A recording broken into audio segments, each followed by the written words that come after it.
তো আমার একটা ফেসবুক প্রোফাইল ছিল যেখানে ছিল ৯৬,০০০ ফলোয়ার্স, তো সেটা আর নেই। তো আজকে হচ্ছে ২৭শে ডিসেম্বর, আমি আমার আইডি এখনো পাইনি। আচ্ছা, হয়তোবা ওনাকে অনেকেই চিনবেন। তো আমি ফেসবুকে স্ক্রল করতেছিলাম যে কি বিষয়ে নিয়ে ভিডিও তৈরি করা যায়। তো হঠাৎ করে দেখলাম ওনার ভিডিওটা সামনে চলে আসছে। তো ভিডিওটা আমি পুরোটা দেখে যা বুঝলাম, তো ওনার একটা বড় আইডি ছিল, সেই আইডিটা আসলে হ্যাক হয়ে গেছে।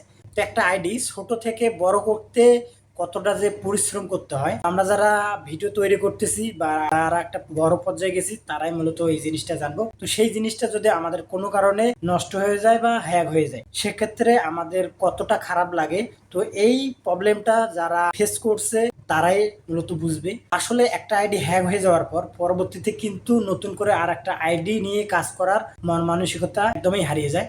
তো আমি আপনাদেরকে এক্ষুনি বলবো যে আপনারা এই ভিডিওটা শেষ করে আপনারা ইউটিউবে চলে যাবেন। ইউটিউবে গিয়ে আপনারা যত প্রকার আপনার আইডিতে সিকিউরিটি দেওয়া যায়, আপনার ফেসবুক আইডি হোক বা ফেসবুক পেজে হোক, যত প্রকার সিকিউরিটি দেওয়া যায় আপনারা সবগুলোই দিয়ে দিবেন। সেক্ষেত্রে আপনার আইডিটা যেন সেফ থাকে, আমি এই কামনাই করি।